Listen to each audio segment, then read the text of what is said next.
Hello, my friends. Alonzo here from synthwavedojo.com. Welcome to another episode of the Let's Make Synthwave show.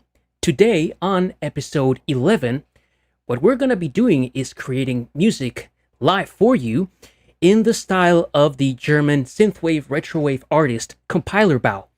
Compilerbau has been around for 10 years or so, a little bit more, and to me he has a very cool retro futuristic sound, very space wavy, dark, eerie, and at times also menacing. And let's see. And as we usually do, this show is going to last for 2 hours. During the first hour, I'm going to be creating the music with all the music parts or the foundation for a track, what I call the main stack or 8-bar loop. And on the second half, what we'll do is arrange those parts into a 40-bar track that is like 90 seconds of music. Something just very, very, very quick and very easy to do. Alrighty, and before we get to that, let's see anything else. A couple of public service announcements. The first one is that on February 18th, in a week and a half or so, I'm going to be launching the first group program for this year. It's called Track in a Month. And as its name suggests, I'm going to be teaching a group of producers from around the world how to write, produce, and finish a synthwave track, a full-length synthwave track in 30 days or in a month. If that sounds interesting to you, then follow the link in the description of this video to find more about that. And the second announcement is that the Synthwave Dojo learning platform is already online, so you can go to synthwavedojo.com, register for a free account, and in there you'll find all the videos that I have on YouTube eventually. I'm getting there. And the cool thing is that you will find eventually more videos, because there's some stuff that I'm going to post there that's never going to make it to YouTube due to various reasons. It's better organized. Most of the course of the videos is organized into courses. And one of the great things is that there are no ads. So if you want to binge watch all the stuff that I do without the woman telling you about how you don't know how to date, the guy with the abs and the carbs, and the annoying Hero Wars ads that pop up, at least for me, all of the time, then the Synthwave Dojo learning platform is going to be great for you. Cool. So with that out of the way, let's head over into the DAW. For today, Compilerbau, we're going to go after a sound, like I mentioned, an aesthetic related to Compilerbau's Tachyon album, and also specifically the Tachyon track. So I'm not looking to remake it exactly blow by blow, right? Like get every sound exactly the same and the impact, because that could take a very long time. So I'm gonna do something that gets us there in the ballpark very quickly and gets us the vibe and the aesthetic. Listening to that track, there are a couple of ideas here that I captured that I would like to recreate for you guys today. So the first one is that the track Tachyon, the tempo is 108 BPM. The bass line, what it's doing, is playing 16th notes, kind of a sequence, with and what I call with color notes here and there. So it's not like a straight 16th notes thing going ba ba ba ba ba ba all the time with the same note, right? But it does feel rooted, and I'll let you know what that means. But it's going to have some color notes here and there, and we're going to play with a little bit of filter automation and decay also, because he uses that on the track. So the bass line feels alive, feels like it changes a little bit as time goes by. The other thing is that the drums, they are 4 on the floor, meaning kick on every downbeat, the snare on the 2 and 4, and 16th note hi-hats that open and close on the upbeats. And these hi-hats sound very crisp to me. Listening to Compilerbau's, at least his early records, most of his sounds don't sound to me like you need contemporary synths like Serum, Anna, Massive to get his sound. To me, with any Juno, Jupiter, Prophet emulation, any kind of synth like that will get you his sounds very quickly. Same as the drums. His drums don't sound to me like high impact stuff you would get from Splice, for example, that are super layered and super impactful, at least from way back in on the Tachyon album.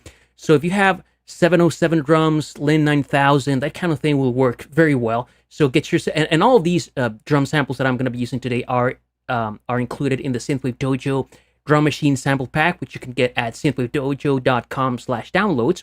And so his drums have a I would say kind of a retro sound to them. Again, not super modern, which is cool. Let's see what else we got. And I hear that there's a 16th note melodic sequence on the right hand side of the stereo panorama. We're gonna try to do something that that sounds kind of like that. Then there's like what I call high chords playing in a higher register on the left hand side of the panorama. Then he has a lead with some I would say with pitch bend. We'll see if we can do that. He has some very cool Simmons tom fills. There's also a sound somewhere that I call the Tom Sawyer reso bass that does it from the Rush Tom Sawyer track. It's very synthwavy. And there's also a strings pad somewhere. All right, so armed with these parts, let's start building the foundation of a track. So let's first tackle the bass line, which consists of 16th notes playing a pedal pattern. Let's take care of that first.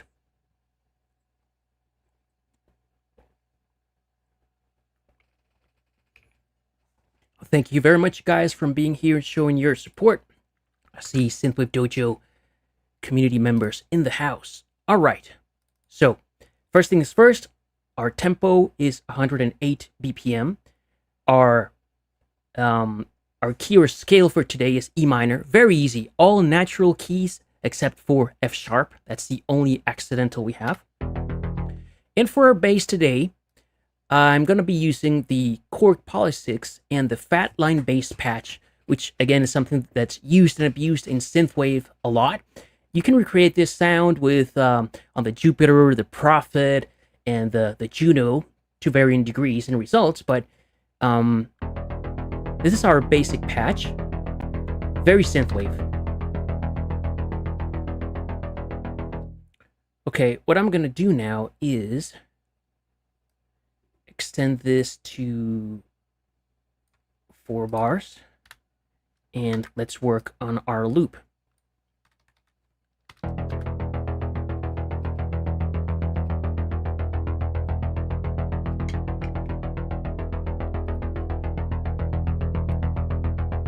Okay, like I mentioned, this bass line has some color notes here and there to introduce interest, and a little bit of filter, automation, and decay. All right, and if I'm not mistaken, the color notes that he uses are in the, I think, coming into the 3rd bar. We're at the end of the 3rd bar. Let's see.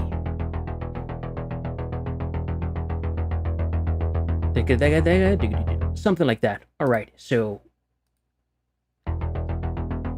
we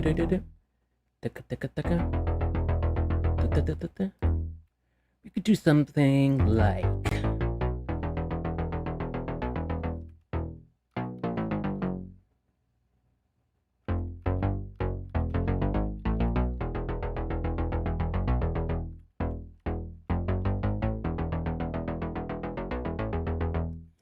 something like that could work. I'm not going for something too specific. I just wanted to feel like a little bit of a turnaround there to give more color, a little bit of color to the pattern, so it's not always like the same. So I could play with this all day, but I'm not gonna.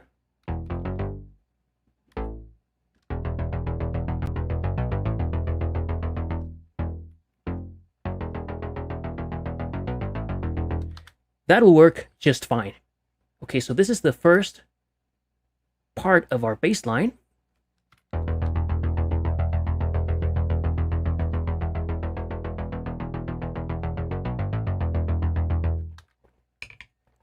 right, and let's do this. Let me extend this to 8 bars we were talking about. Okay, hold on. That's that.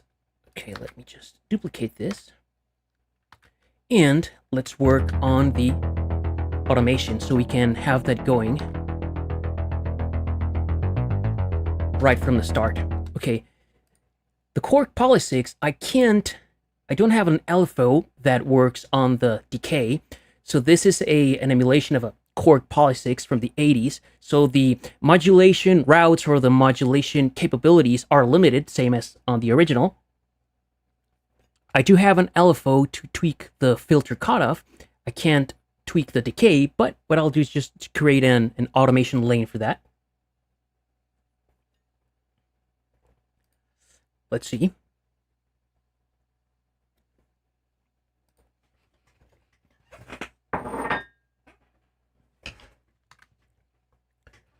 All right, just gonna click on the, give me a second just to.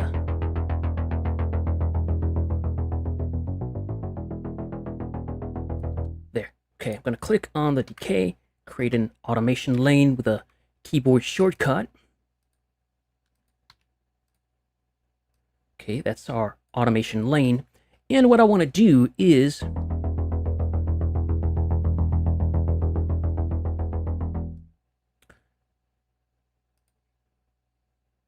open the decay gradually.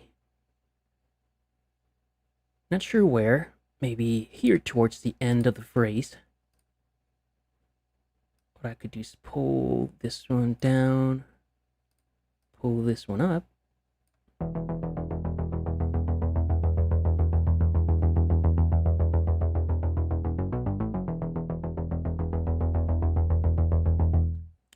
Kind of.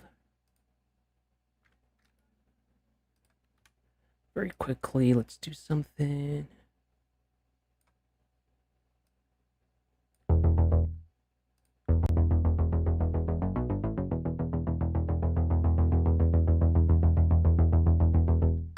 Yeah, something like that will work.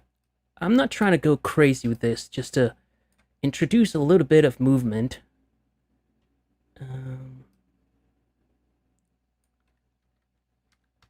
Okay. Maybe this is a little too extreme.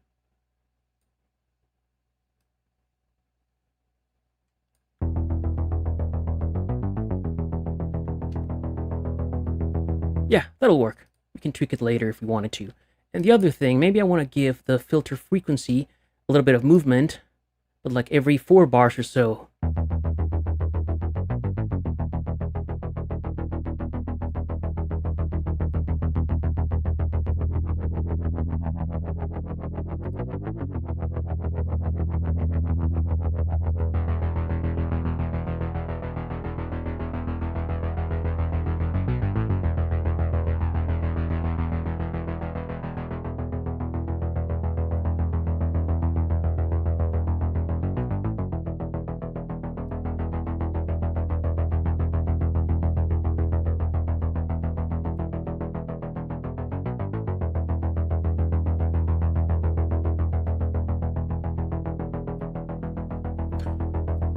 Okay.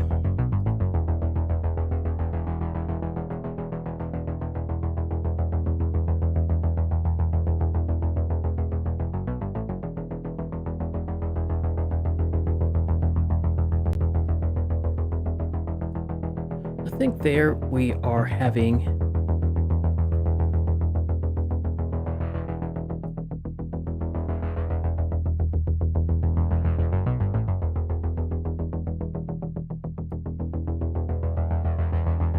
maybe slower.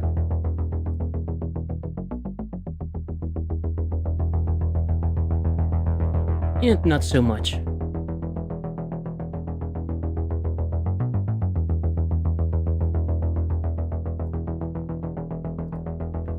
All right, that'll do it. Excellent. So this is our bass line. Next up, let's take care of the drums. 4 on the floor, disco hats. All right. So here's our drums.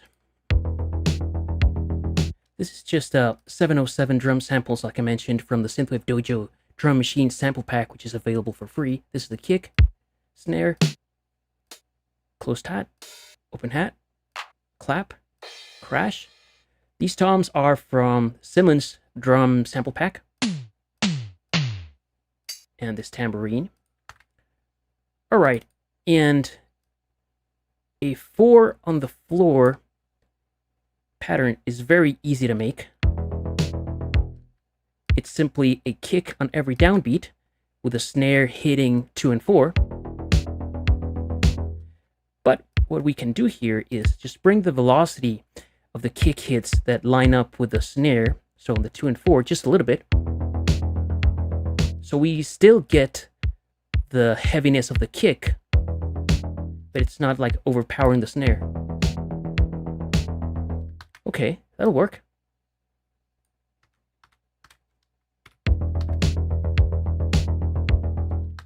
All right. Then let's create a 16th note open and closed pattern, disco style. So that's 16th notes with the third 16th note opening, and then it closes on the next one like this. Okay. And I'm not gonna bother with changing the velocities so it sounds a little bit more human. I do want it to feel robotic and drum machiney. Exactly like that.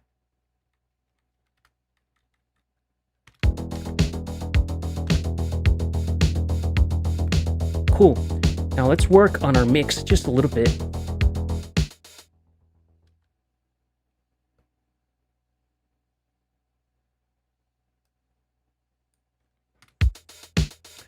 I like to anchor my kick to -6 dBFS. It just gives me a great frame of reference that I always use in my productions.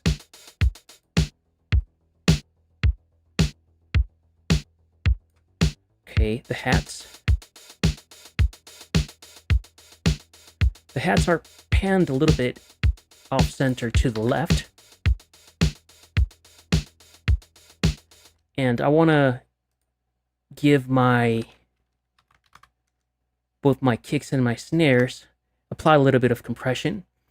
And you can use any compressor that you have. And I use my standard settings for drums compression are 30 milliseconds attack, 50 milliseconds release, ratio 4:1, hard knee, and simply bring the threshold down until you see between 3 to 5 dB of gain reduction, nothing too crazy. Am I even on the right channel?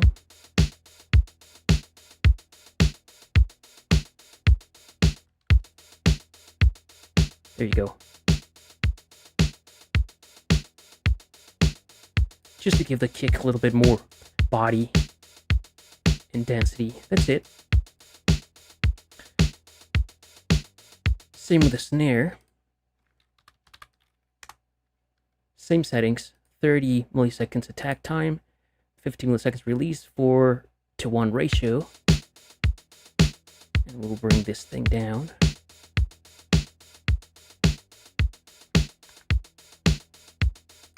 Cool. We'll tweak the level just to make sure that now it doesn't get too loud. All right. The hats sound very crispy to me in the recording. So what I'll do is I'm gonna high pass a lot of the lows, boost the highs a lot so they sound very crisp. And you can do this on any EQ that you have. It doesn't have to be this one. Cool. Now let's adjust the fader to compensate for the increase in level from the EQ. All right. Another thing is that the snare has a very cool plate reverb, at least to my ears. So I'm gonna use this Glow plugin by Wave Alchemy. I always forget who makes Glow and Pulse since I don't see their logo here anywhere. And again, any reverb plugin that you have will work. It's just that this one has an inbuilt gate, so I can use that to gate the reverb without having to set that up manually, which makes things less complicated and easier to do. So here I'm just going to browse the presets and go for one that says like snare something. This one, tight drum plate. Gotta get rid of some of the lows, get rid of this air. Well, it doesn't matter, these parameters are proprietary to this reverb. The important thing is about a 1 second decay.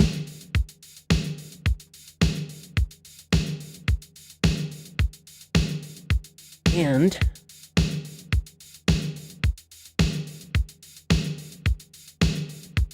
we'll tweak the reverb so the reverb ends before the next kick hits.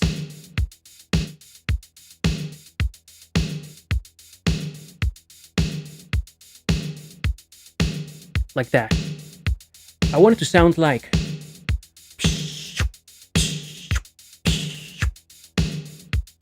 which is what we're getting here. Tweaking it by ear. For example, there. Sounds cool, but I want it to last until the next kick hit.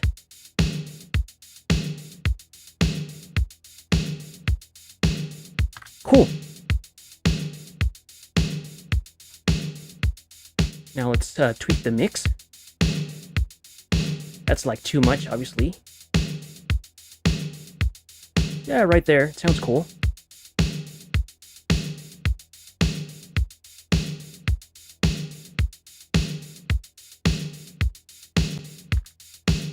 Yeah, I like it. Now, the other thing is that I don't want the reverb to be so wide. So I'm gonna pull it inwards. So right there is completely stereo. And here is totally mono. But somewhere in between. Like that. Cool.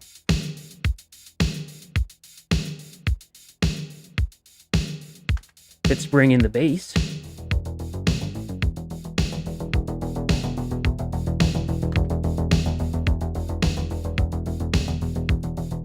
Okay, to this bass, I'm gonna get rid of a little bit of the woofiness at 250 hertz. Good, -4 dB. Another thing I will do to this bass is apply some compression. This is an LA2A style compressor that I really like to use because it's just one knob. I turn it upward and it gives me more compression.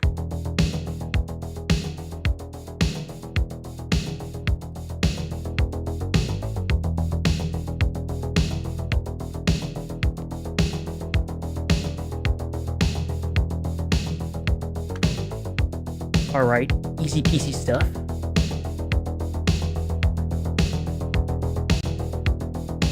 Let's see.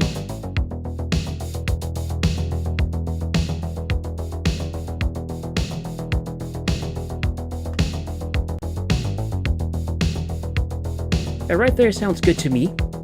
And we'll tweak things as we go along. All right, so that's out of the way. We have the drums, 4 on the floor, disco hats, open and closing, crisp. Now let's work on the 16th note melodic sequence. That's a pedal sequence. Cool. And we'll take it from there. All right, my friends. Take a sip of water here.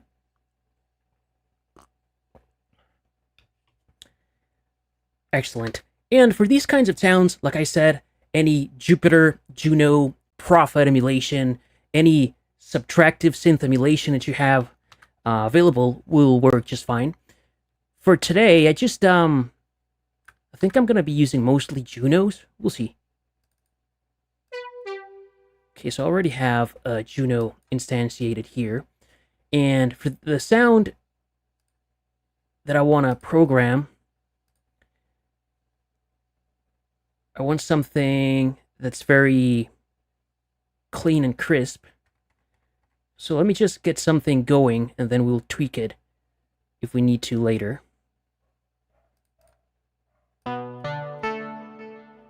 That's not it. Well, yeah, maybe that without the sub. Let me get rid of this, just to get something going. And like I said, this is going to be a 16th note melodic sequence, okay? Playing pedal tones mostly. So I'm gonna go here. I think this octave range, or this octave, is what I need.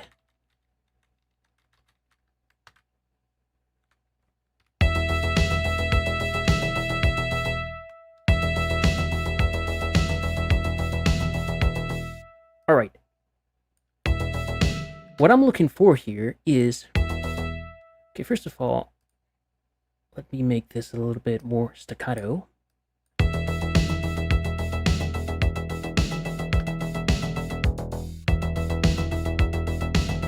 Okay, I want a kind of a rhythmic pattern, like something like that. So that's just for fun. Let me use the octaves.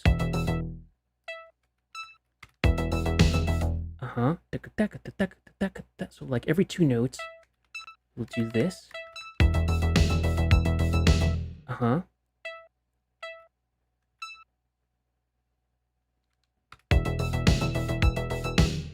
Okay, well, let's introduce a little bit of variation here and there.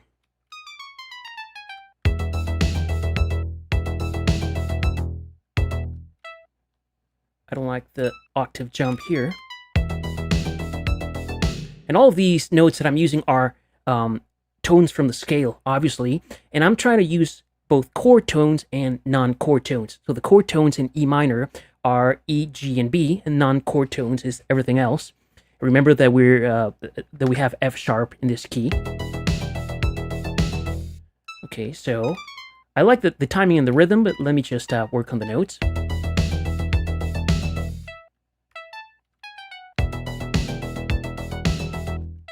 Yeah, that'll work.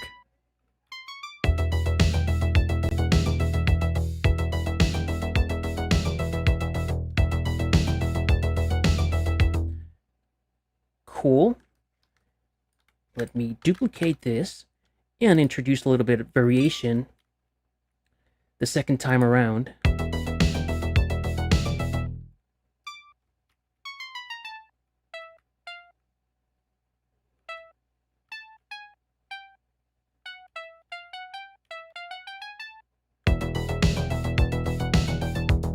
Yeah.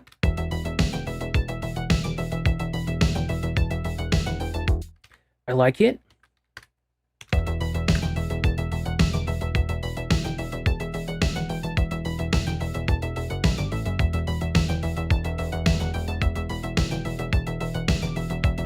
Yeah, I like it. Now let's look for a better patch.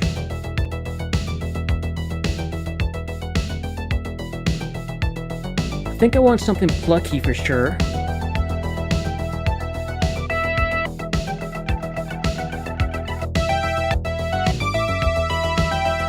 Yeah. Something like this. Let me get rid of the delay and the reverb.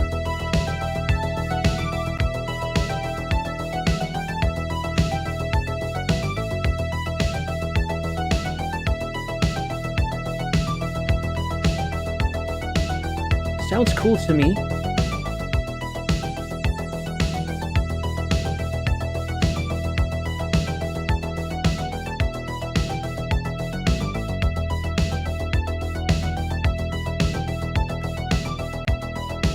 Nice. So this sound, I want it to be panned slightly to the right. Okay, we're gonna call this what was it? Pedal arpeggio. It's not arpeggio. I'm gonna call it It's an ostinato.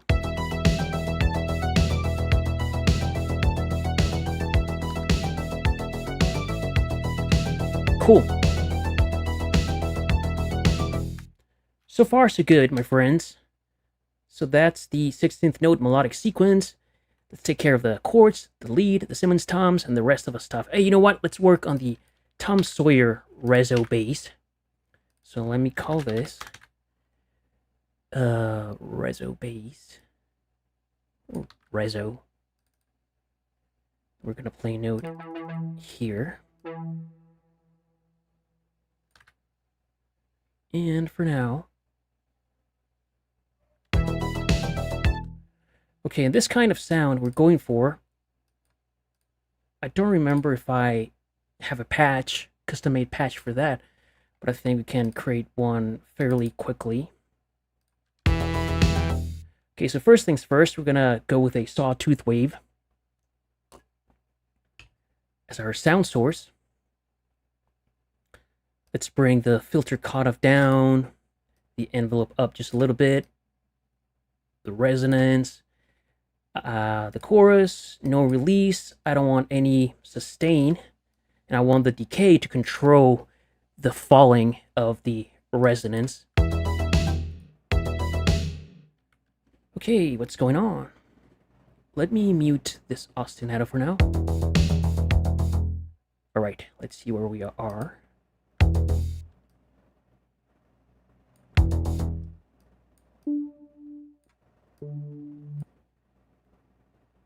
Okie doke.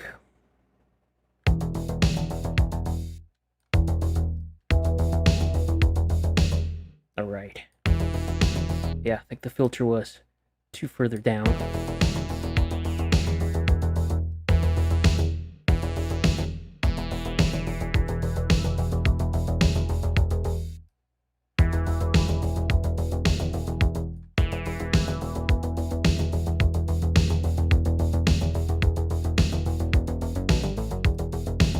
Yeah.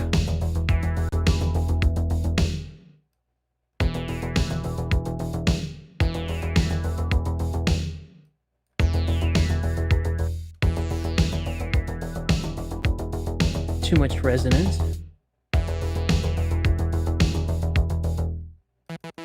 Okay, that sounds cool, but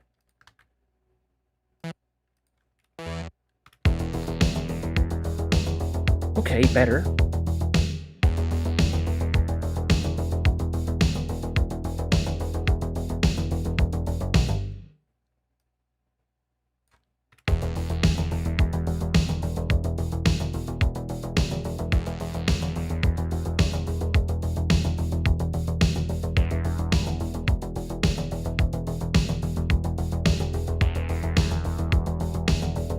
Getting closer.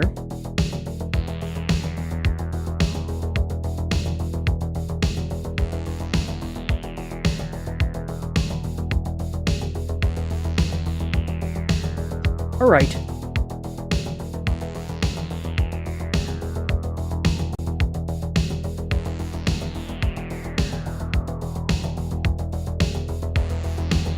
Nice.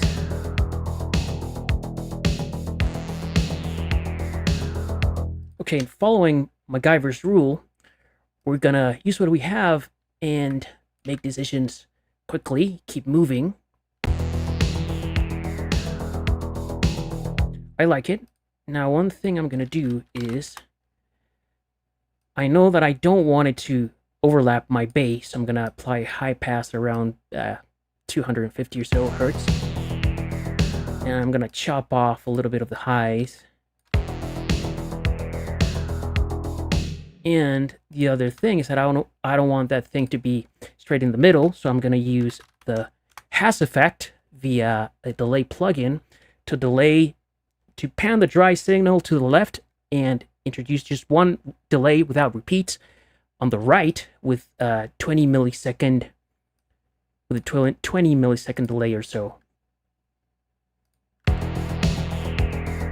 Okay, pseudo stereo, or the poor man's stereo. Now it's too loud, but that's fine.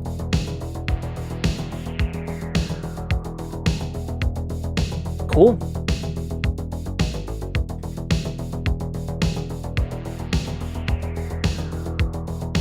So far, so good, my friends. So we got the Tom Sawyer Rezo bass. Let's tackle the high chords, or you know what? Let's do the Simmons tom fills to get ourselves excited about this whole thing.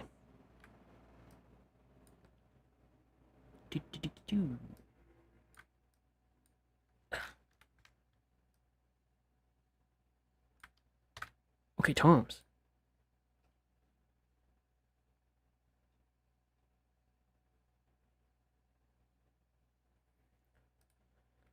Okay, I see Kennard asking about the compressor settings. If you read Bobby Owsinski's great book, The Mixing Engineer's Handbook, and I really recommend anyone who wants to get better at mixing to read it, you'll see that there are certain compressor settings that are generally recommended for certain types of sounds. Depending on what you're trying to do, depending on what you're going for, in this case, 30 milliseconds attack is because I want to preserve the transient from the drums, and 4 to 1 is because I do really want to hear the compression. And the release, you can tweak it to taste and how much to taste. But generally, the slower the attack time of the compressor, the more that it will allow the transients of drums come through. So for drums, if you want to make them more punchy, 30 milliseconds is a great attack time to use. But if you wanted to take away the transient and make them sound rounder, then a faster attack time, like between 1, 3, or 5 milliseconds, that would work best. So it depends on what you're going for. If I want my drums to be more punchy, 30 milliseconds attack time is my go-to setting. And 4 to 1, it's just a compressor, a ratio that you can certainly hear. All right.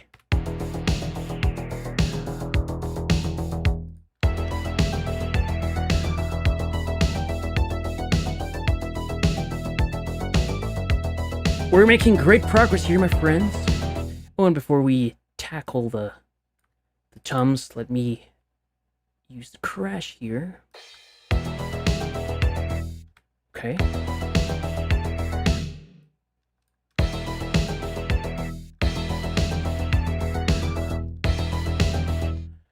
Alright, crash, same as with the hats, there's a lot of clunkiness here in the bottom end of crashes. So I'm going to take it all the way with a high pass filter. And I'm just going to boost the highs a little bit.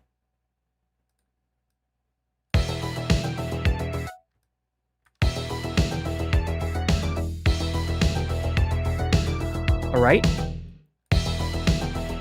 And the thing I like to do, I don't know if Compilerbau does it, is applying just a stereo or ping pong effect delay to the hats, to the crashes rather.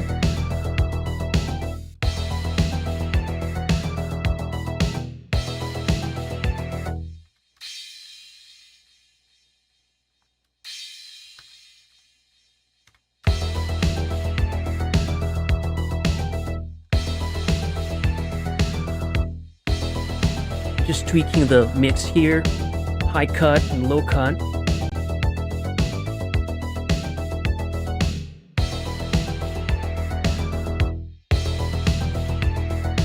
Cool. I don't want the delay to be super obvious. Alright, that'll work just fine. That's the crash. Let's now take care of these toms.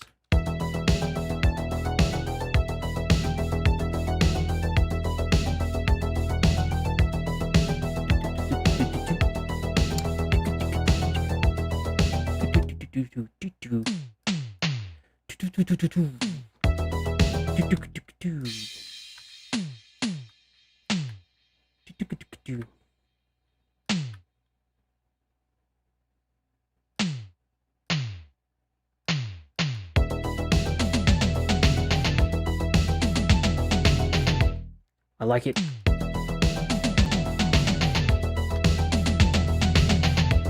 Yep. That'll do it. Right the first time, my friends. Now,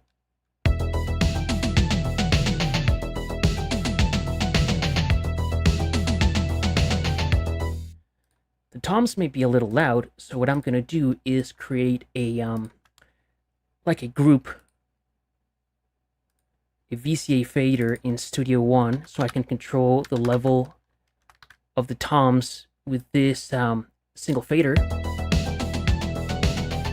Nice. And they're already panned in my template. Like tom 1 is 62% to the left, tom 2 in the center, and tom 3 62% to the right. I typically don't go completely hard left and hard right. It can sound unnatural, so like a little bit tucked in will work just fine.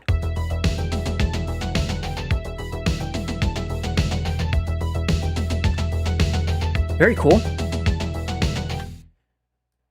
Alright.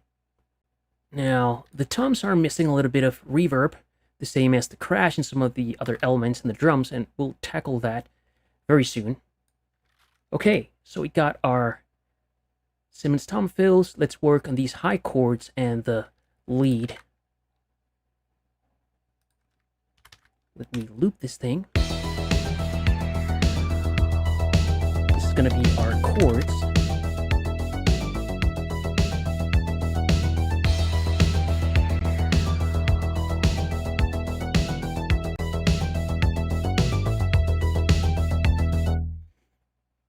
Okay, and what Compilerbau does on Tachyon, he has the bassline going, which is playing this pedal sequence rooted on E, right? Well, he uses a different scale. In my case, we're translating or transposing everything to E minor. So the bassline is just playing E minor, right, all the time with those color notes on the turnaround of the third bar. But he has chords that are the change, okay? But the bass stays the same. That's a very cool technique. You can call that a pedal bass. You could also call that triad over root. No, it's not really triad over root. It's more a pedal bass. But in any case, the chords that we're certainly going to use here are, let's see, E minor. And on the downbeats, like so. So E, G, B. And let's add in the minor seventh.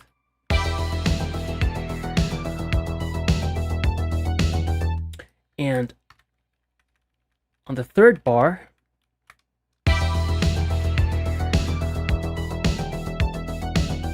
we're going to play a different chord.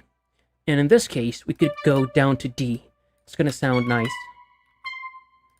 So D is D, F sharp, A, and the C is not gonna work. Let me keep this SD.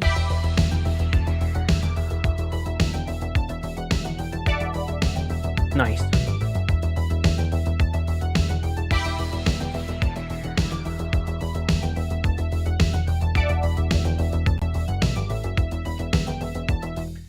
Okay, we got the notes.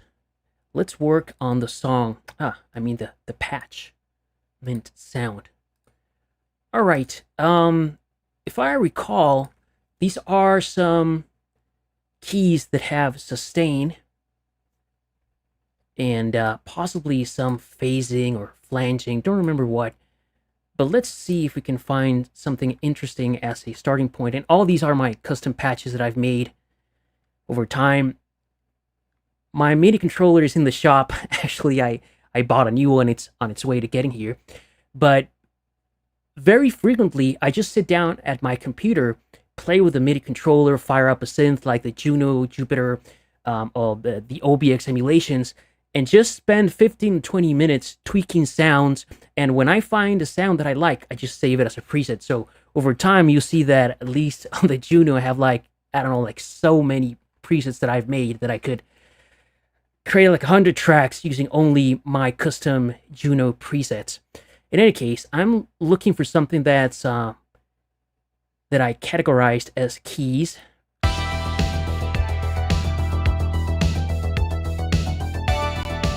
And right out of the gate, that sounds very good to me. Look.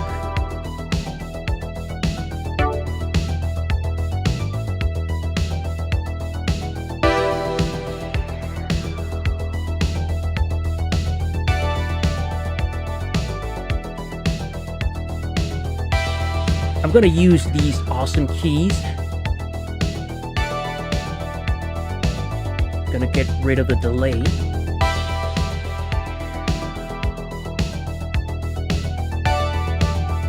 Increase the sub.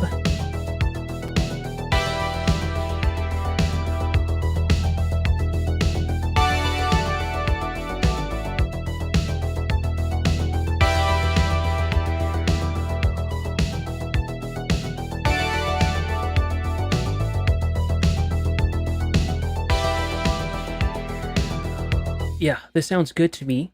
Let's see if we add a little bit of phaser or flanger. We can spice them up a little bit.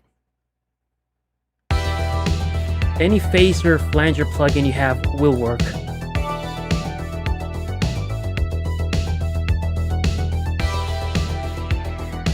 Yeah, certainly.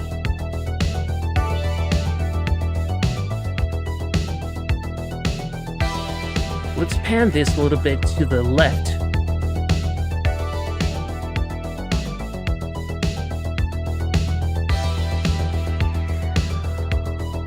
Okay. So that's our high chords, the melodic sequence.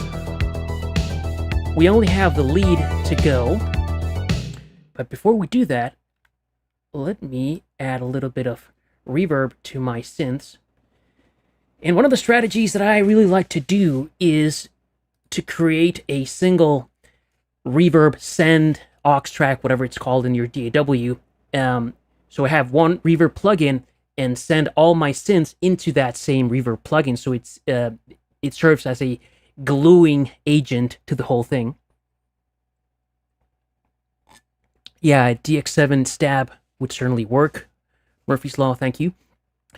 And for this, I want, I would say, I don't remember about the reverb and the size on Compilerbau's track, but I'm sure that if I use a hall setting or a long room, it's going to work just fine.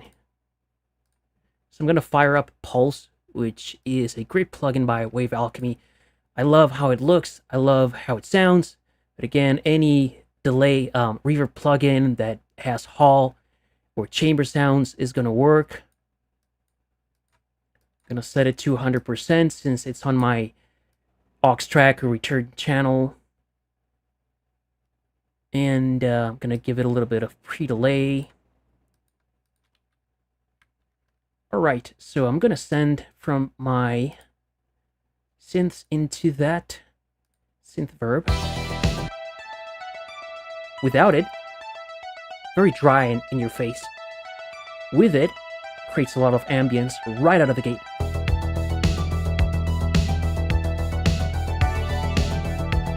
Same with the chords.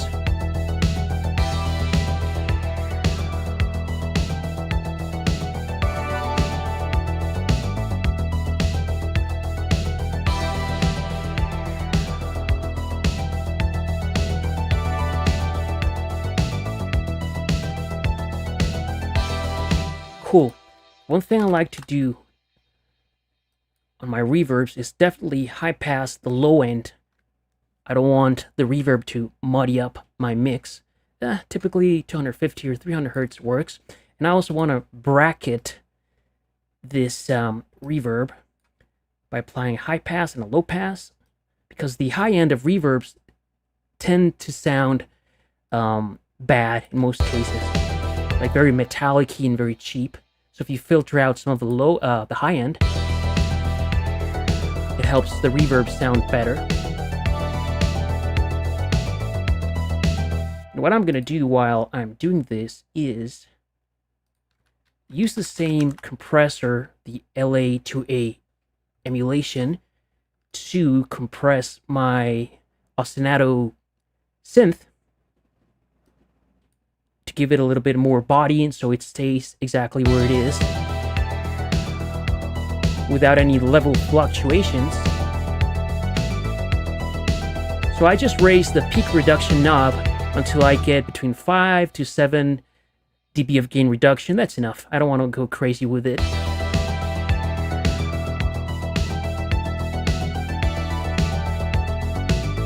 And I'll do the same thing with the chords.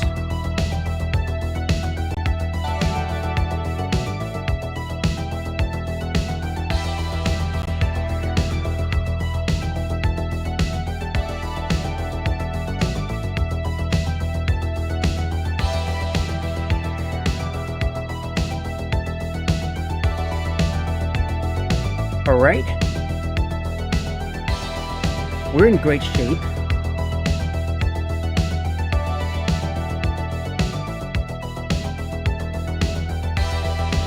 Just a bit of quick mixing there.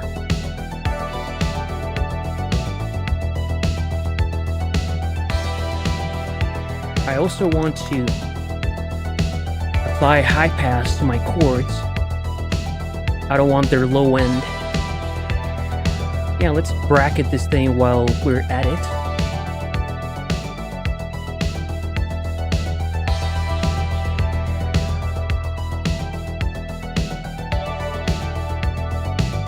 All right.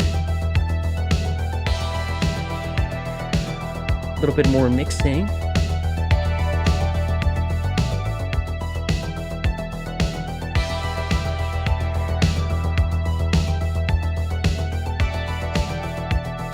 Maybe a little bit more reverb.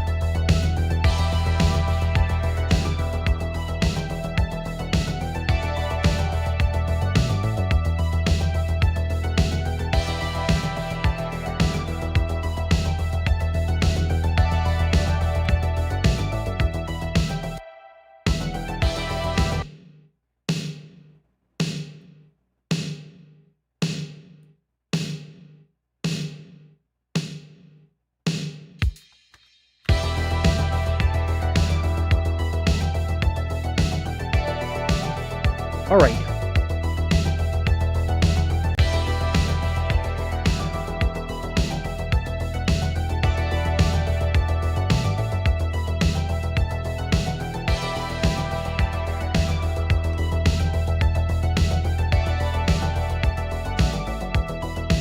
Nice.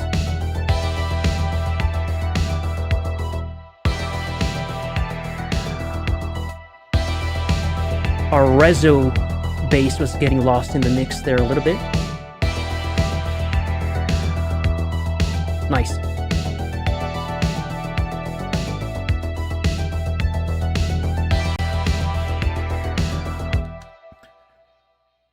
Cool. All right. And you may hear a little bit of clipping here and there, and it's because I'm recording, streaming, and applying all these plugins to this project, so it's a lot of strain on my computer. But I hope it's not too bad. In a case. All right. The only thing we're missing from this list, this hit list of stuff to do, is the lead. Let's take care of that one right now. I'm not going to complicate myself, and I'm just going to use the Juno.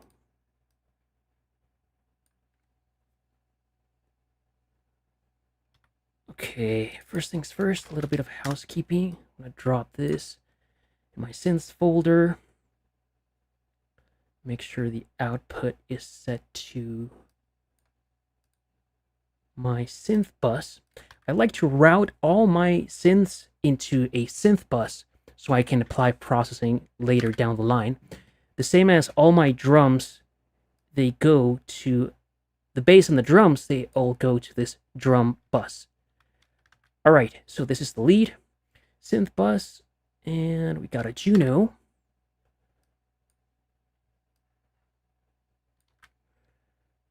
The sound is going to be terrible, or you know what, let me just very quickly pick some kind of lead sound. Like big lead, maybe?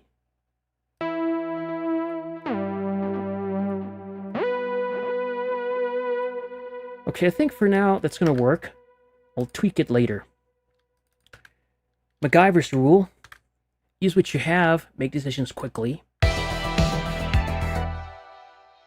I want to do something. The original had very few notes. It's a lead made of a couple notes that land on the downbeats and then a long sustained note where the pitch is bent upward. So I'm going to try to do something similar to that.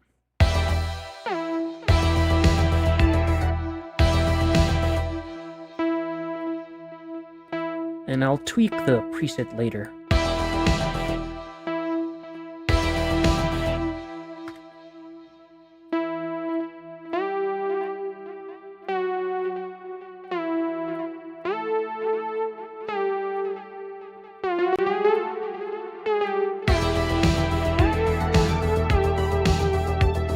And I'm not going exactly for what he's doing. I know it's something similar, but I don't know the notes he uses or the transposed version of those notes.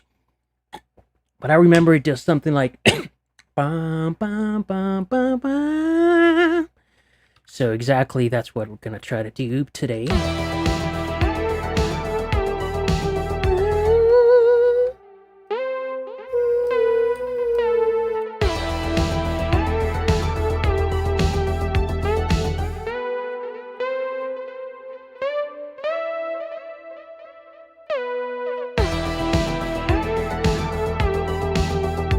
See, this is where I wish I had my controller.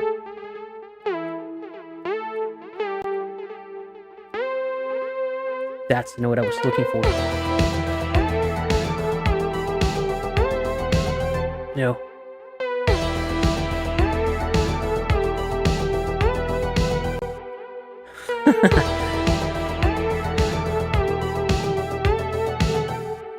Why can't I find that note, man?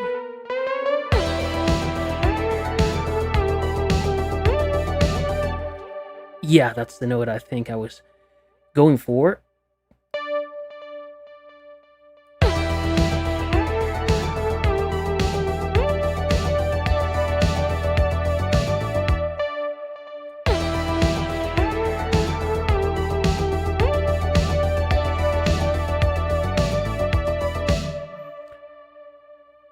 All right, and I said I wanted a little bit of pitch bend here. Or more than a little, a lot. Let's see.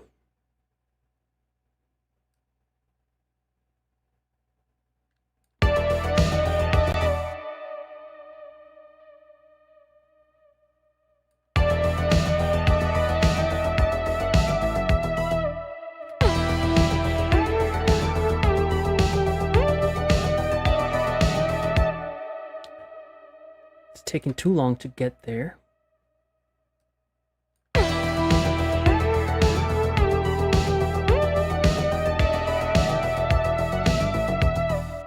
The curve isn't right.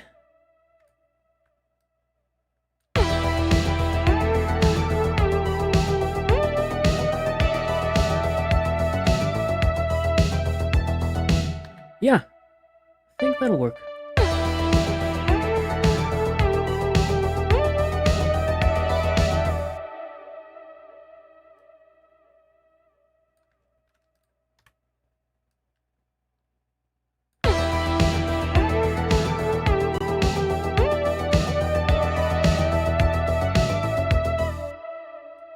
Just faster here. And again, these are the kinds of details that you could spend 30 minutes getting right, but I'm not gonna.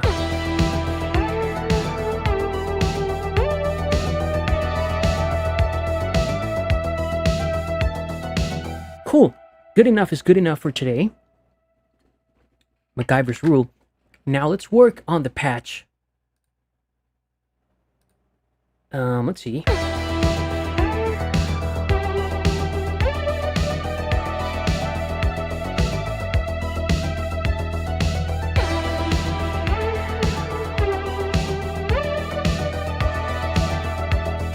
Okay, maybe this without the portamento.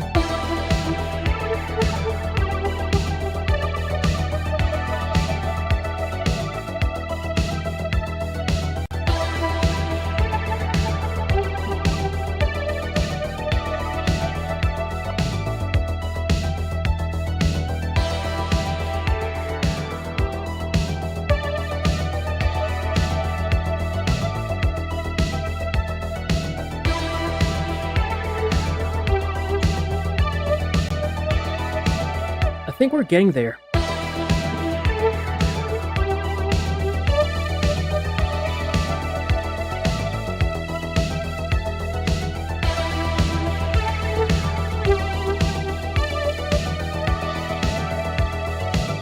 Just increase the attack time a little bit.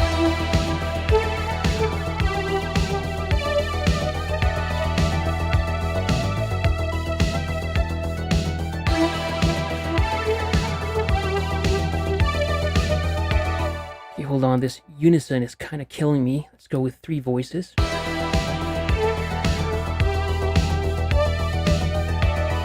Way better. 6 voices was super unruly.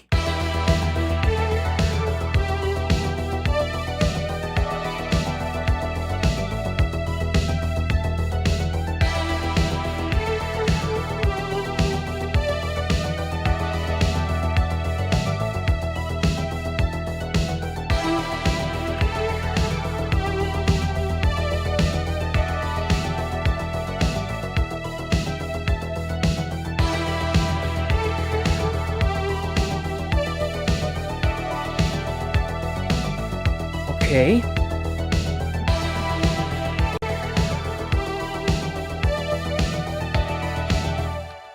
I think this is in a very good ballpark. Now, let me add that same compressor to stabilize the sound a little bit.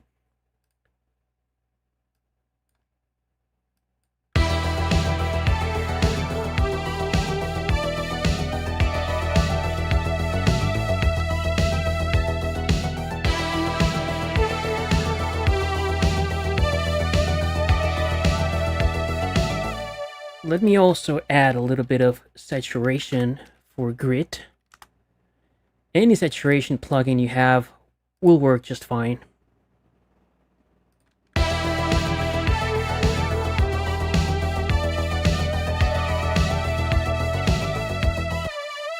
Yeah, a little bit of grit.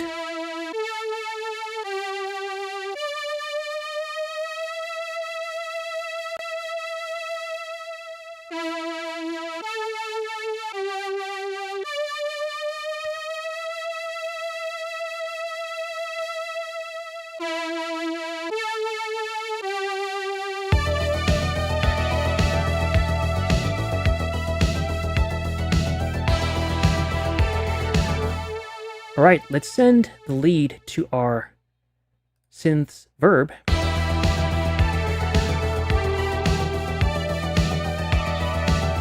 Just a little bit. Let's not go crazy.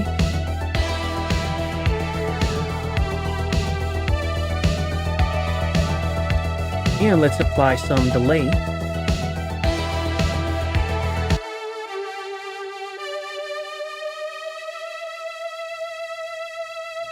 Gonna high cut, low cut the delay, and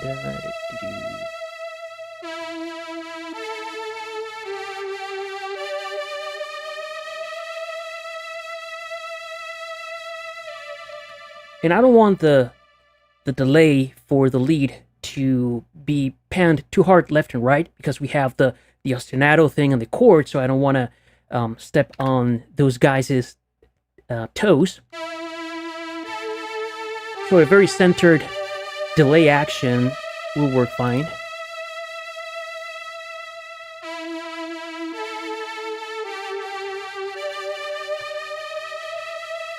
Alright, let's hear the whole thing in context.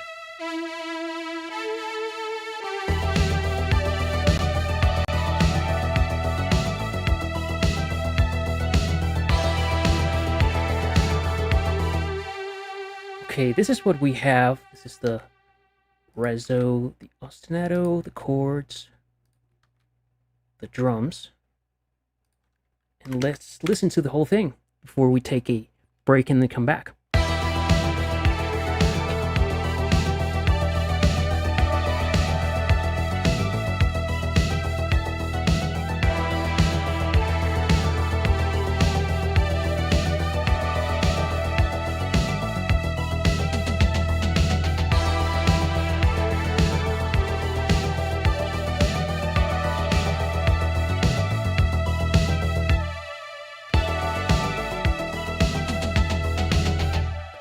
Nice. The only thing we're missing before we go to the break is a little bit of reverb for those toms. And I'm going to use, okay, this effects return track.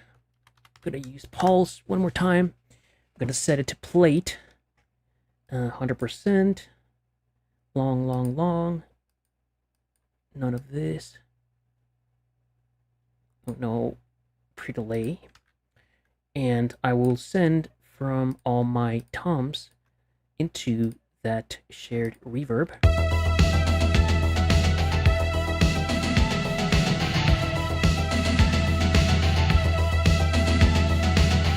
But now it's too loud.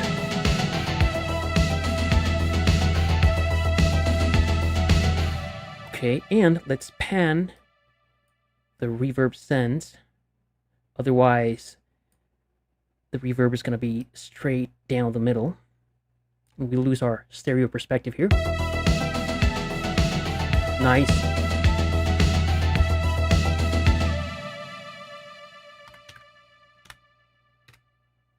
Once more.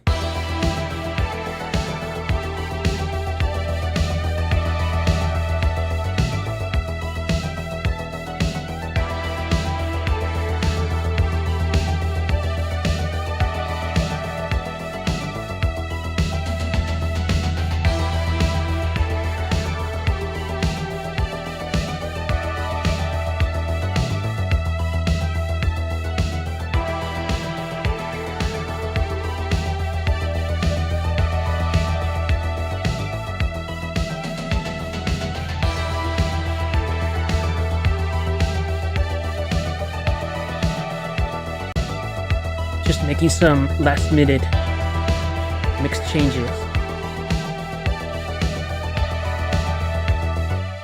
Great, I think we are in great shape, my friends. This 40-bar arrangement is what I call a basic kata, and it's kind of a prescribed set of moves. And the way that I like to approach these short and sweet arrangements is I'm going to grab everything that I created here on my main stack, or as my main stack, and I'm going to consider this the chorus. There we go.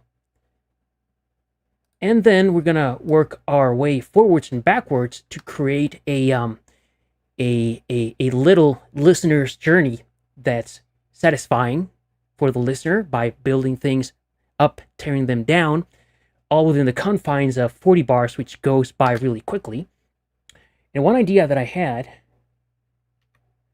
was for the intro, going with the bass line, the kick and snare, and then adding hats, because that's what Compilerbau is doing on his track.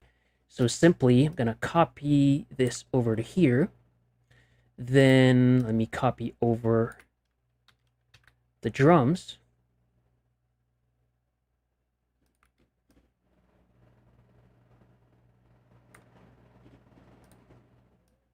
Let me duplicate this thing. All right, let's focus on the intro for now. But I don't want this first section to have any hi-hats.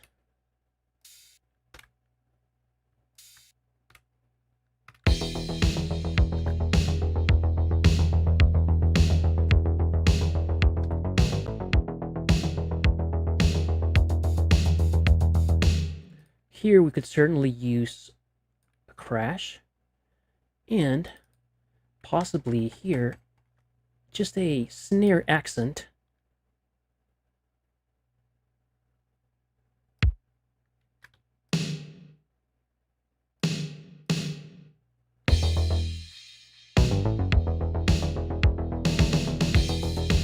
Nice.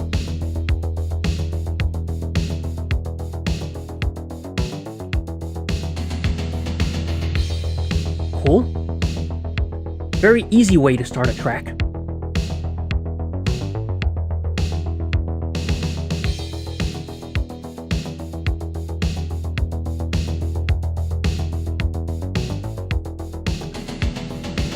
Awesome. So the verse is a simplified version of the chorus. Therefore, I'm gonna copy the bass for sure. Our drum pattern. We also want to crash. Whoopsie daisy. There we go. Crash here. I'm gonna drop a tom fill as well. And here we have plenty of choices. Now, because this track is only 40 bars long, it's gonna go by very quickly. I may have to introduce all the elements that I have typically faster than I would have if this were a full-length track. So just to make the verse interesting, what we can do for sure is, you know what, open up with the reso thing during the intro, have the ostinato come in on the downbeat of the verse,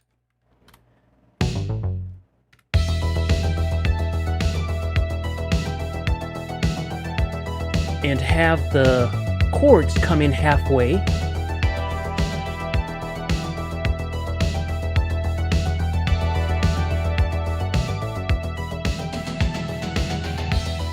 Okay, then we're going straight into the chorus. Like I said, if this were a full-length track, most likely this verse section could last at least 16 to 24 bars while we introduce the ostinato, then the parts of the lead and the chords. Just here in the interest of time and of completing this 40-bar basic kata, things are going to feel a little abrupt, like they're moving too quickly, but that's fine. Okay, and so we go from this straight into the chorus.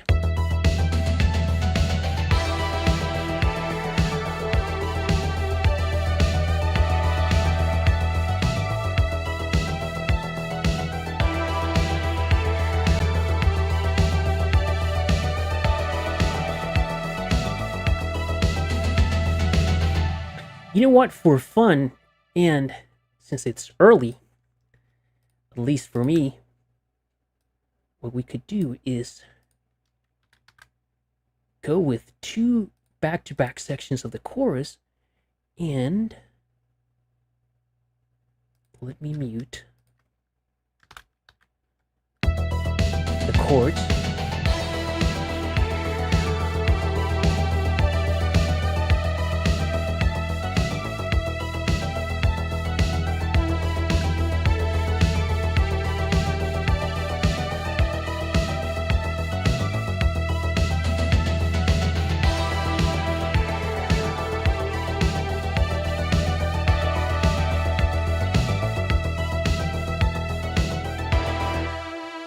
Oh, I do want the reso hits on every downbeat of the chorus.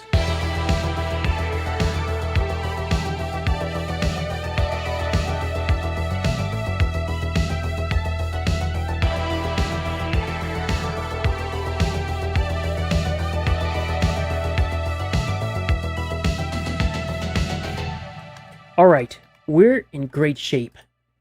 So we have the intro. I think I'm going to call it done. Okay. Then we have the verse. Then the chorus. And I love this notepad or notes writing feature in Studio One, because just as I'm showing you guys here, I make these notes when I'm producing my tracks, so I capture my ideas for later. All right, so verse 1, I don't think I need anything for now. And get rid of this. Okay, what I wanted to capture was overall, I'm going to call this tasks. Okay, I'm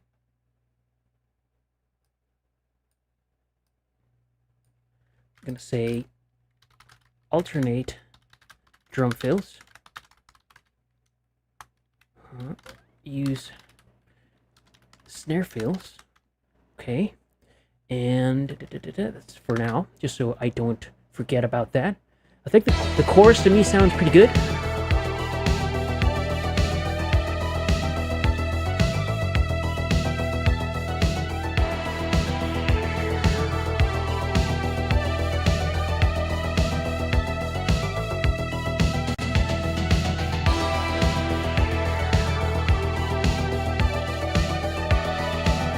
Adding the chords increases the energy a little bit.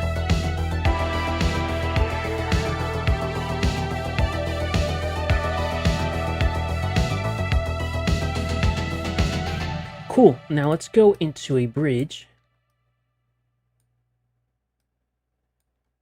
And it just occurred to me that we could do something like this, where we keep the bass going, but let's get rid of the hats and the snare.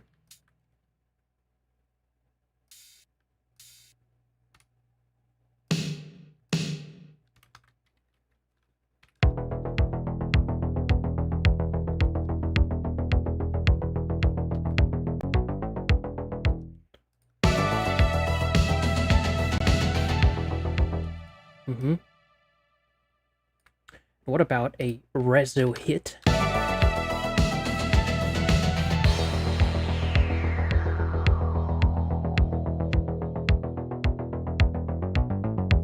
Awesomeness, my friends. Okay, this is different. I'm gonna color it differently, so it's easier to me to recognize. And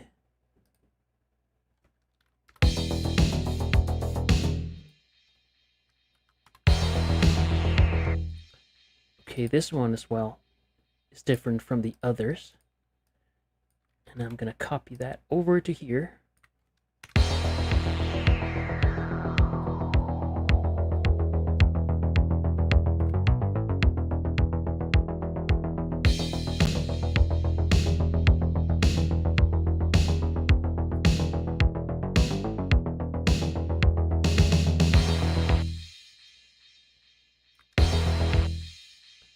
And here I'm filling a bit of a snare accent or something.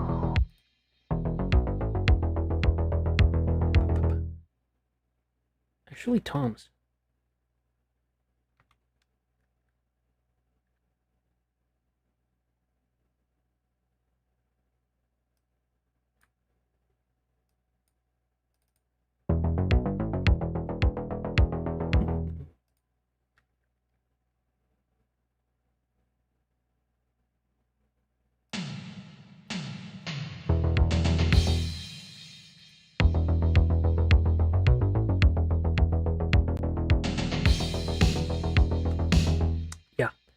That'll work. Let me color this differently. Same reason as before.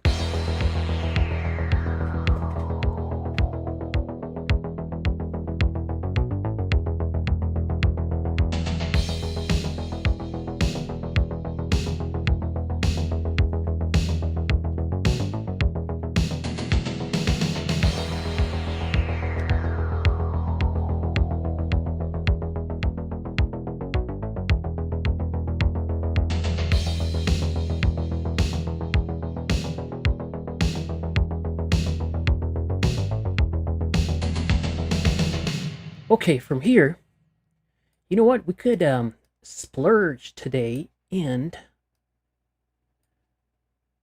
why don't we do another round of chorus and then the outro? Let's see how that feels.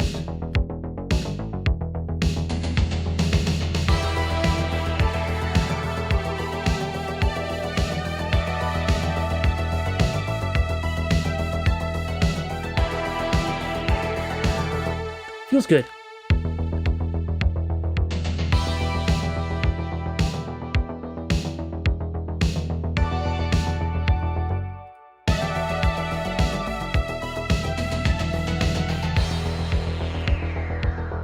We're gonna leave this first half very empty, but do something different on the second half, the two halves approach.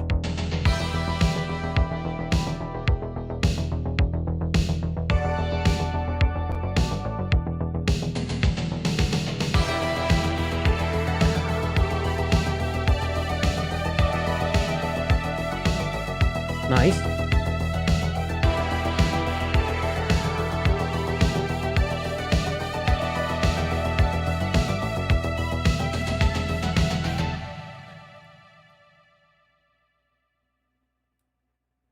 I feel like we could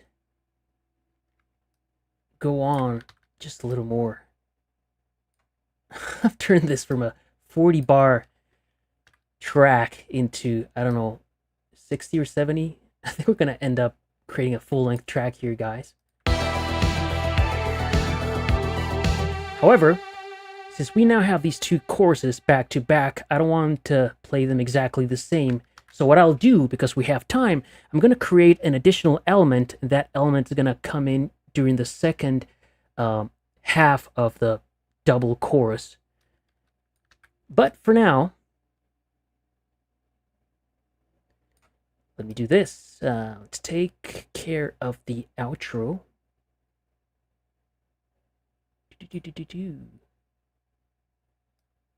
Which will be, let's say, the intro, but in reverse.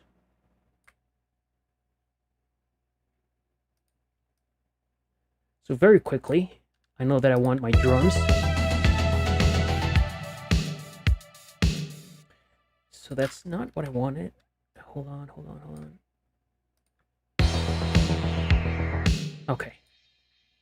So it's this one, and then this one.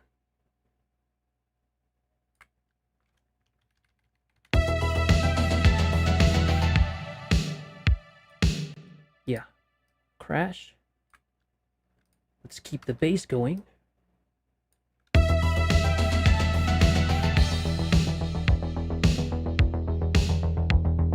You could keep this synth going.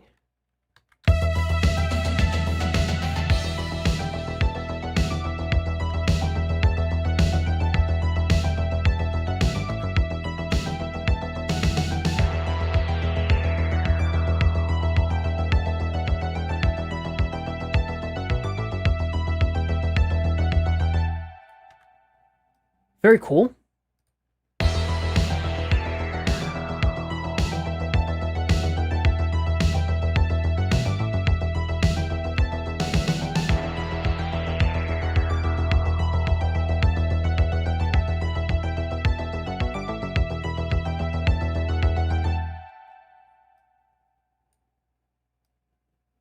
I like it.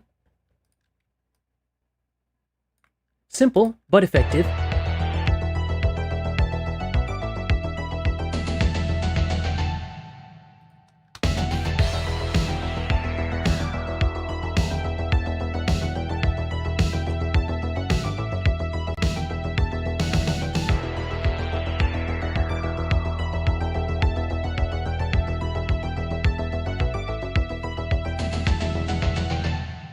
Okay, I like the outro. It's simple and effective. So I'm gonna call this one done. You could, if you wanted, obviously fade this section out or apply a band pass filter or a low pass filter and close the filter as the section rolls along. There's many things you could do, but I think just finishing it off like I'm doing here is gonna sound cool. Now, I think the intro I had it written down as done. Okay.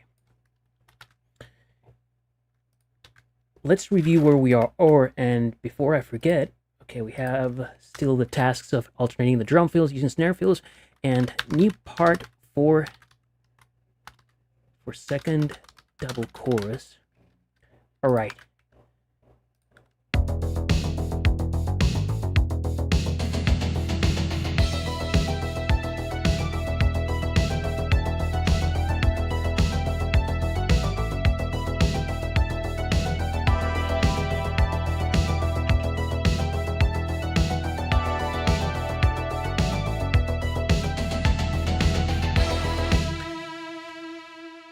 The verse, to me, sounds good. I'm gonna take it off my mind.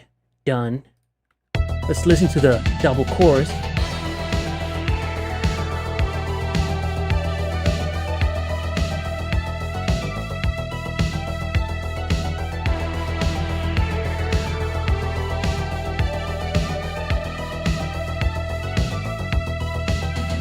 New sound there. The chords.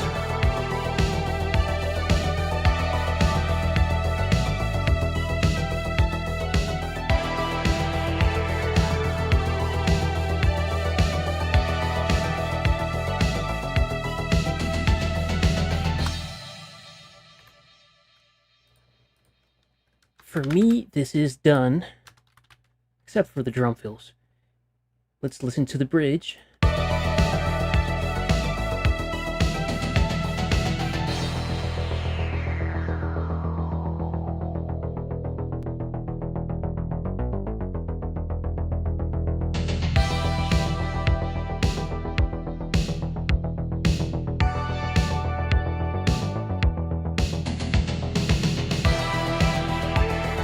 Yeah. You listen again.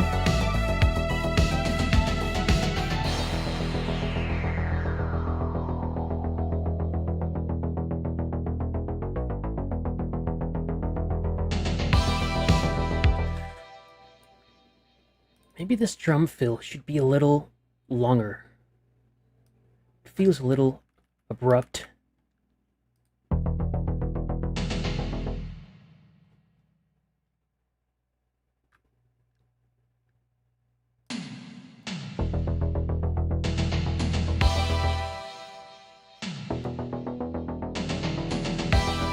Yeah.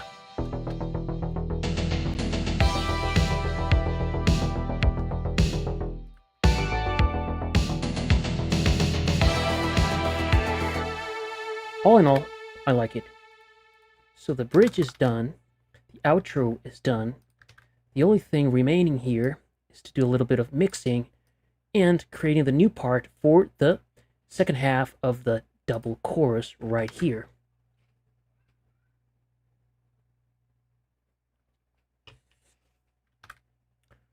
Let's see.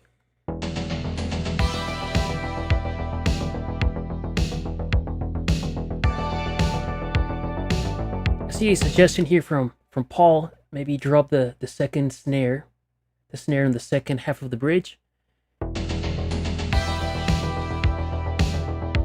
Maybe.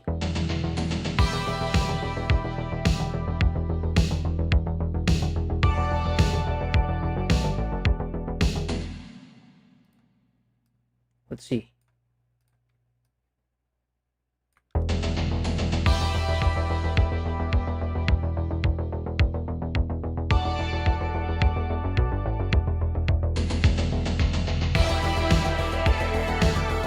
Yeah, I liked your suggestion very much, Paul. Certainly, that'll work. Yeah, it's a collaborative effort over here. Nice. Okay, so I was thinking about the chorus, the second half of the chorus. And let's make something new. So maybe some kind of a strings patch or something like that. Let's still use, still go with the Juno.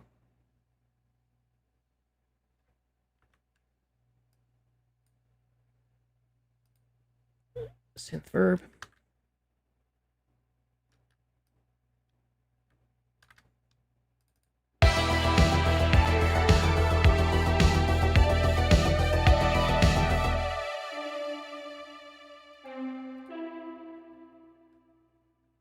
What's that?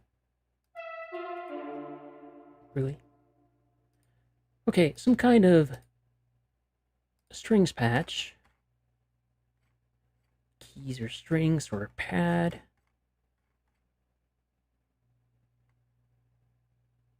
What about a brassy pad?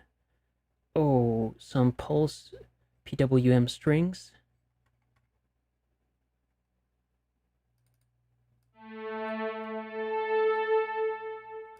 I think I messed up. Oh yeah, I routed the output of this track into the synth reverb instead of the synth bus.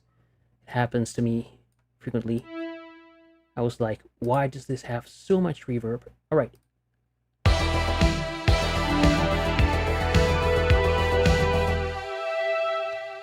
Yeah, let's try this PWM strings patch. Let's just get the notes down and see what we like, and then we'll figure out the patch if it needs further tweaking and processing or effects.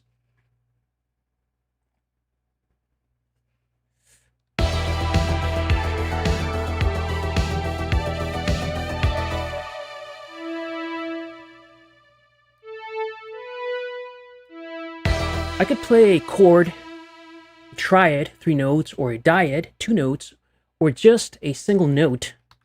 Depends.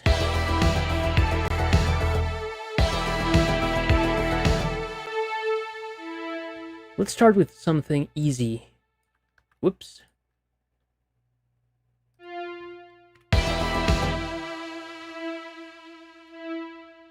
Simple E.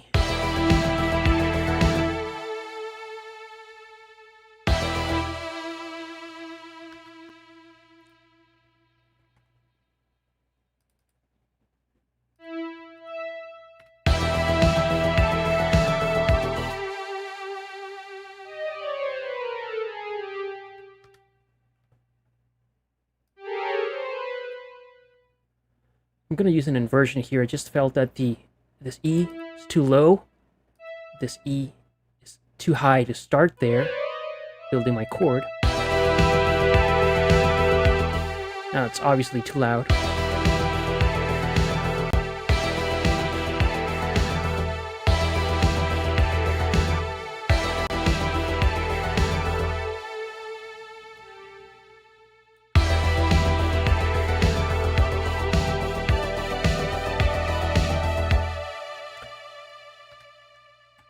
And maybe we can reinforce the D.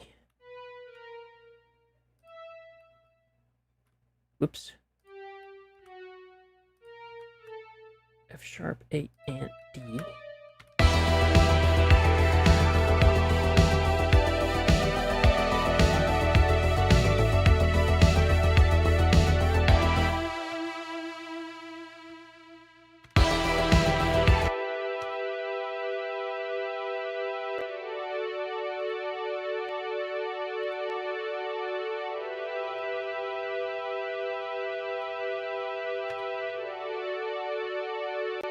Nice. Let's bracket this thing with EQ.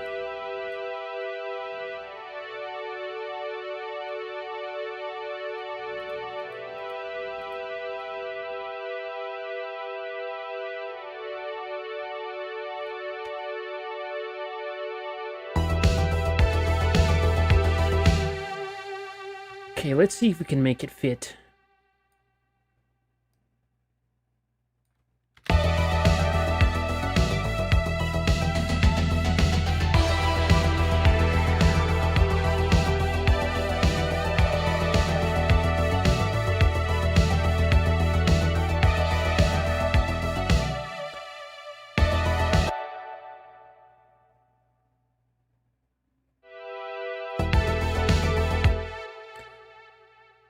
Okay.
Okay, I want these strings to add a little bit of energy.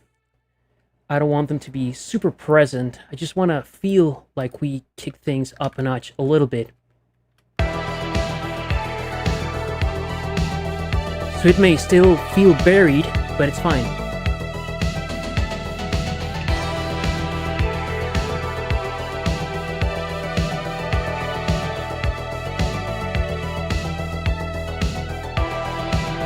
If we mute it, we miss it. That's exactly what I wanted. Let me see if I wanted to play throughout the outro.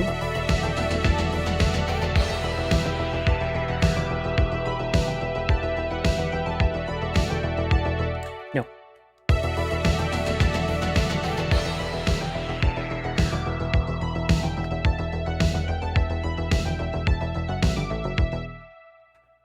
Let's listen to the chorus one more time.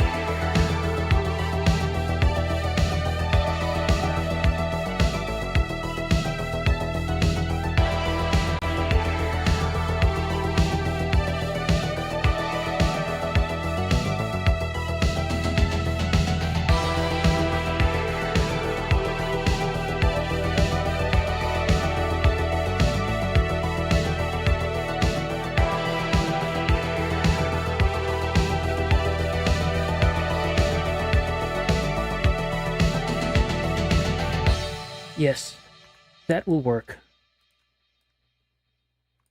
Okay, let's take care of the drum fills, and then we will do a little bit of mixing, maybe automation, and call it a day. So let's create a variation to this drum fill.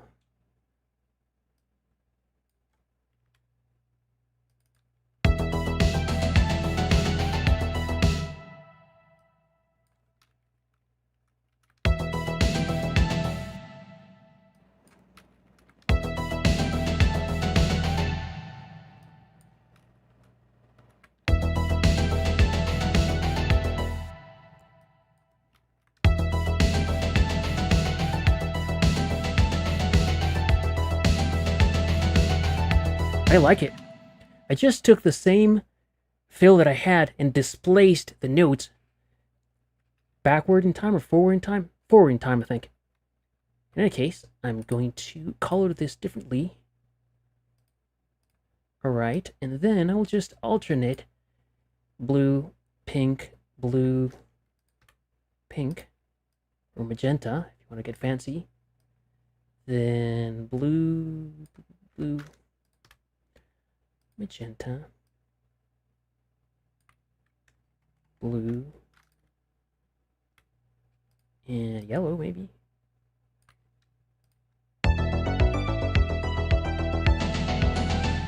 Cool. Typically, on a full-length track, you could create 3 to 4 different fills. Yeah, maybe 5, but any more than that, it's still a little bit overkill. I think 3 or 4 memorable fills or fills that just feel right. With 3 and 4, you can get the job done. Okay, so that's the alternate drum fills. I'm not sure if I want to use some snare fills anywhere. I think we had one here. Okay, and another one here. Okay, but here in the middle,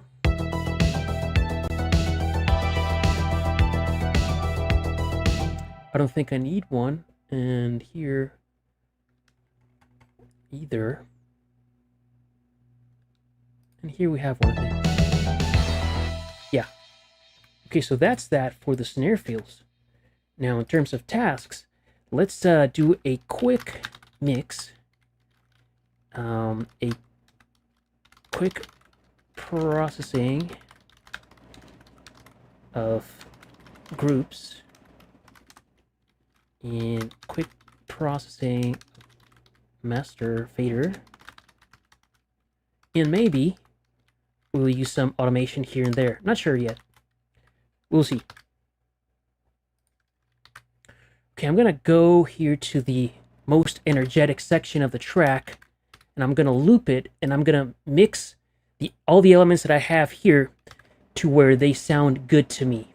And from here, then we're gonna mix the remaining sections of the track if needed. And what I will do is lock with automation whatever mixed balances I have here.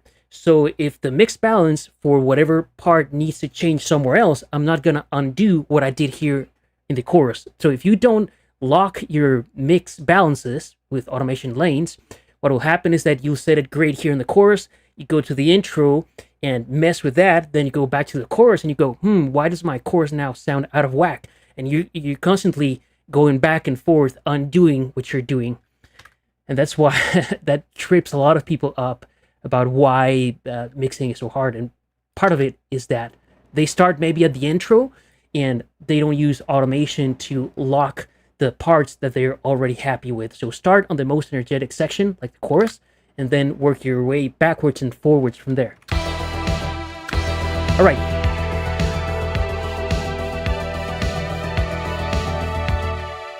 And one thing I like to do very often is just, at this stage, pull all my faders down and work them up, work on the balance one by one. Today I'm just gonna work on the bass and the drums as we go.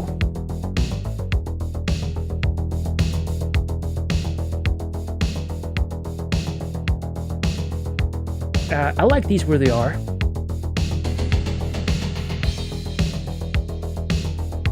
I'm not gonna change anything on the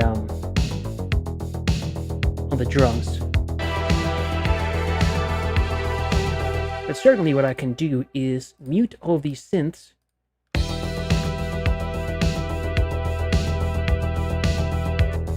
Introduce them one by one and see how I like them.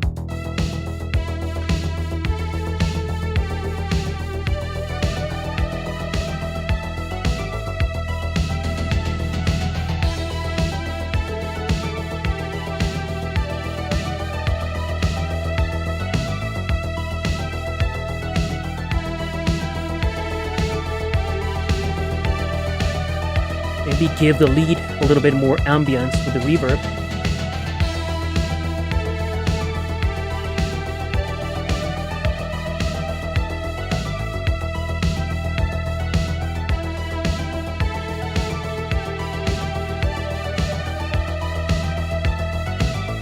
Cool.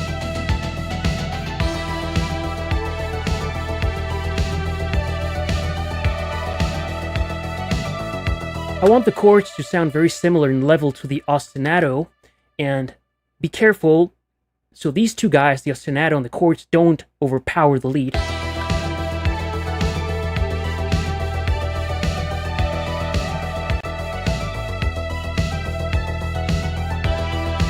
Right here it's fine. I could do... Yeah, I'm not gonna tell you what I could do. Don't want to bore you with that. In any case, let's mix in the reso.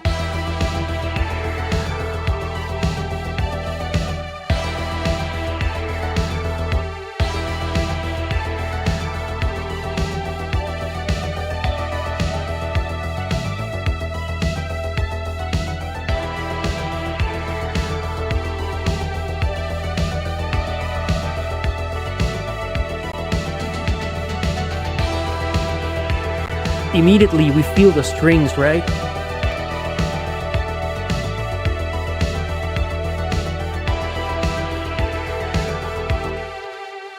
I like it where it is very much.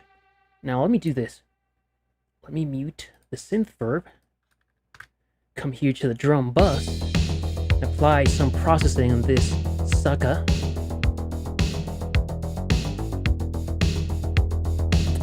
Let's add some tape. Whatever tape emulation plugin you have will work just fine. These are just the tools that I like to work with. Some drive or saturation. Just be careful that what you do... Give me a second. That it doesn't raise the level or change the level of your subgroup.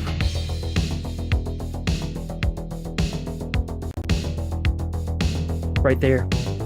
And finally, a bus compressor with similar settings to the drums, which are 30 milliseconds release, 100 milliseconds, 30 milliseconds attack, 100 milliseconds release, but this time a lower ratio, 2:1. I don't want to get, but you know what, let's try 4:1 and see what happens.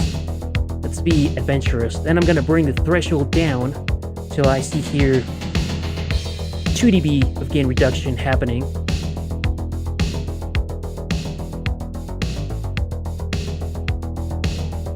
Now, 4:1 is a little strong for me.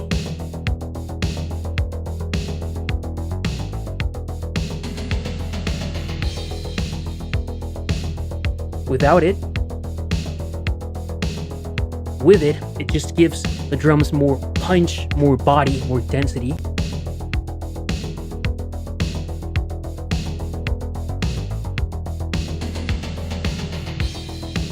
Alright, that's that for the drum bus. Let's do something similar for the synth bus.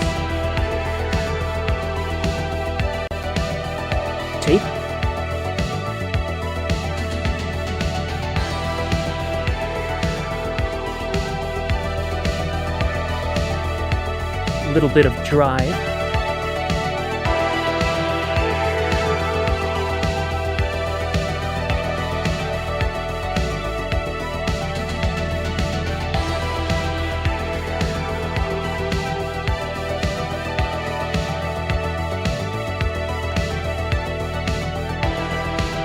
And finally, a little bit of bus compression with settings similar to the drum bus.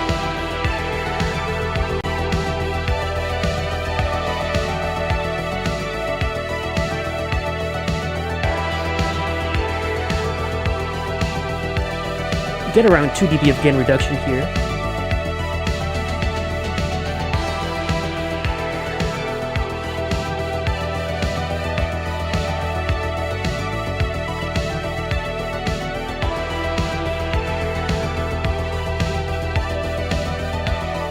Cool. And finally, a little bit of processing on my main channel. Same deal. Tape, saturation, transformer, bus compression. The same kind of deal.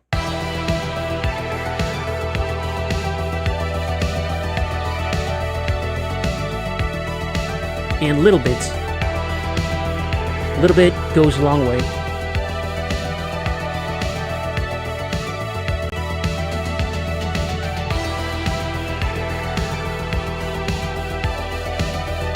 Bus compressor to glue the whole thing together. 30 milliseconds attack time, 100 milliseconds release, ratio 1.5, and I want to target 2 dB of gain reduction.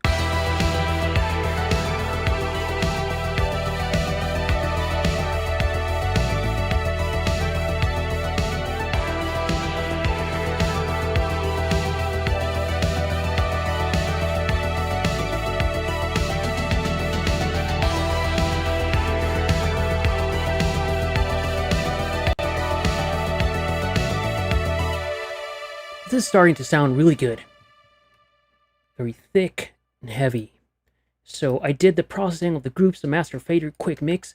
What I'm not sure of is if I'm going to have time to do any automation. You could spend a lot of time doing automation. I'm just going to listen to the sections and see if any section needs something related to the automation of the levels.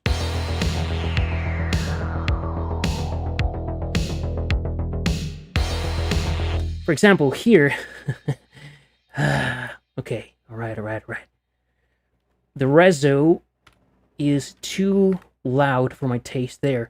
And why? Because here during the second chorus, we have like 6 or 7 things playing at the same time. So the level of the reso here has to be super high for us to hear it. But then on a sparser section like the intro, then it's overpowering the entire thing. That's what I said. You come here to your core section, the most energetic section, mix it here, and then you do what I call a mixed lock, which is create automation lanes. I'm doing that with a shortcut, keyboard shortcut. So now, if I want to change the levels of the synth, typically I don't automate the levels of my drums, only the toms here and there. The bass typically for me stays the same. So it's mostly my synths where I do this automation lock or this levels lock. So if I want to change the levels somewhere else, then I gotta change the automation, and that's not going to interfere with what I did here on the chorus. So right off the bat, that reso is super loud. Okay, I don't know about the other sections, but I'm gonna bring it here, bring it down a good dB or so, 3 maybe.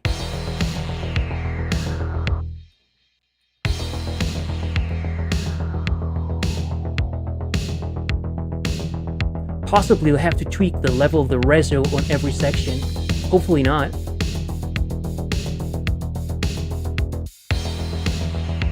Right there is good.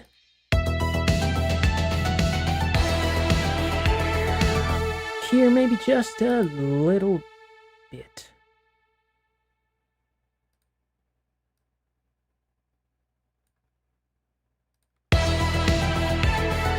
Cool. Then the bridge, it may sound super loud here. So same deal.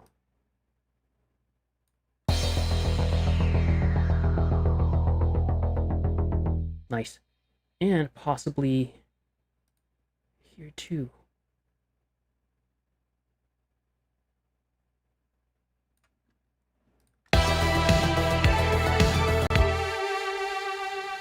Same deal here.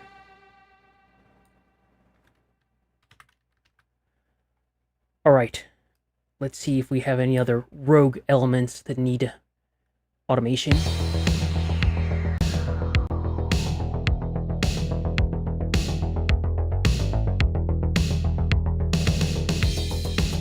Sounds fine.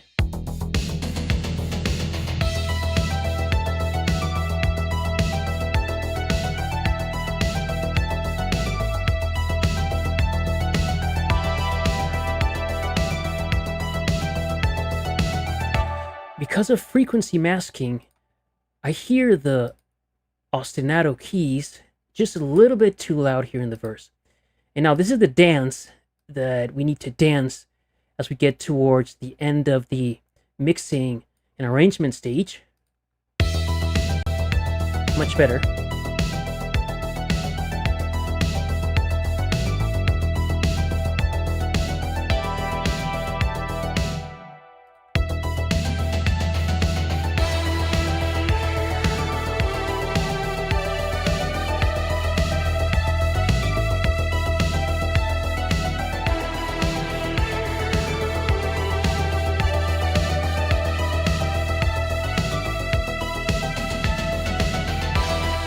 Okay, I think we're good.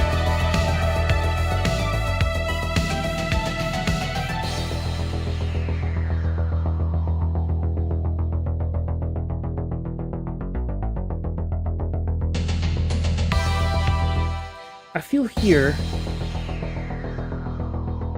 like we could add a little bit of ear candy, something, but I'm not gonna bother with that.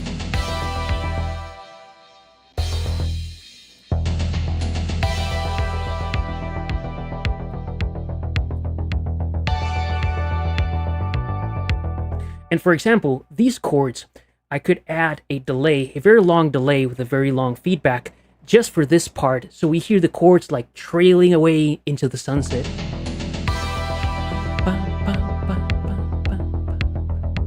And I would do that with automation. I don't have time for that today, but that's again the kind of detail that you can create with automation towards the end of your production. See what else you can make sound better, more interesting. You review your track section by section like this and see what you can do to, well, improve the listener's experience.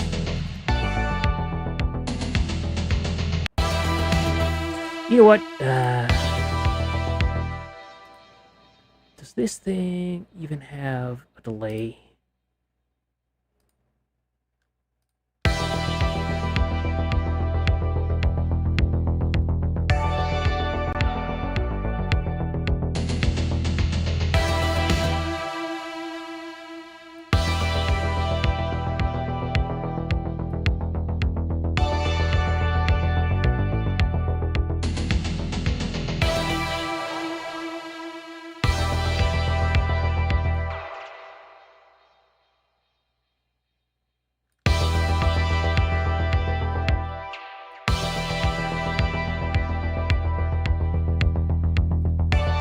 Yeah, that helps. I hope it doesn't screw up the rest of our mix, but we'll see.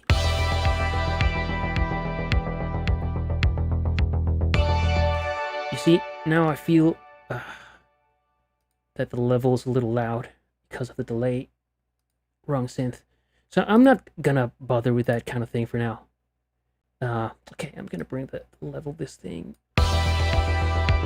Right, now I'm gonna refrain from doing new stuff.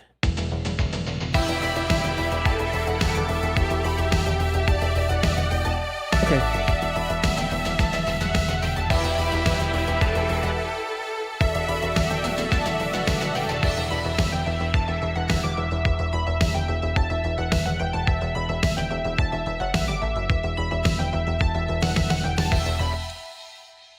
feel like these ostinato keys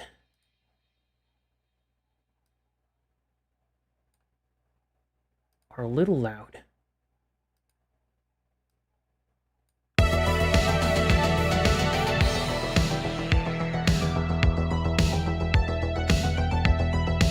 there.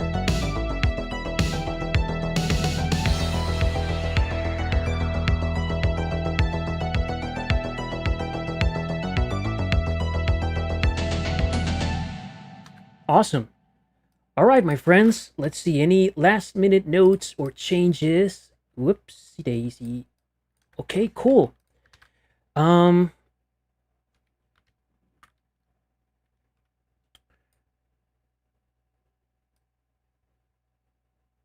Let me loop this thing just for the purpose of doing that and that. All right, my friends, so we're going to do a playthrough of this whole thing and then come back and call it a day. Overall, you heard how we start with a very simple idea, a main stack of only 4 or 5 elements. Really, I listened to Compilerbau's track and then just capture some of the details of some of the things that I wanted to remake. So this is not an exact blow-by-blow remake of his track. I just took some of the things he was doing and made them and applied my own style and choices to it. We started with this main stack, 4 or 5 elements is enough to get a track going. You figure out the rest of the parts along the way, right? I don't recommend creating a main stack with 10 or 12 elements because, well, a whole bunch of reasons. 4 or 5 elements will work just fine. So we created this, initially was a 40 bar arrangement. We turned it into what, I don't know, 16 more, 45 or 50, whatever. Let's see, we used a little bit of automation here and there to make sure that certain elements that sounded really good during the most energetic chorus wouldn't be overpowering on the rest of the sections. And for the most part, we have a very nice arrangement where on every section, new things are happening. On the second half of every section, remember my 2 halves approach, you present something during the first half, and on the second half, you add something to it or take away just to have an energy change. We're constantly adding stuff, taking stuff away. We have this very nice bridge or drop or bridge or breakdown, whatever you want to call it. Then we pick back up, have a chorus, introduce this new sound, which is a strings patch, in the outro. And all in all, I'm very happy. I think if you now go listen and look up Compilerbau's Tachyon track, you'll hear that it's very much in that ballpark. Sonically, of course, there are some differences there. To get it exactly the same would take a lot of work, but you can listen to this and say, yeah, I can hear how it relates to that original track. So without further ado, what I will do is just one final playthrough without saying anything, then we'll come back and call it a day, my friends. Here he goes.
All right, my friends, that's it for today. Whew, quite the ride, wasn't it?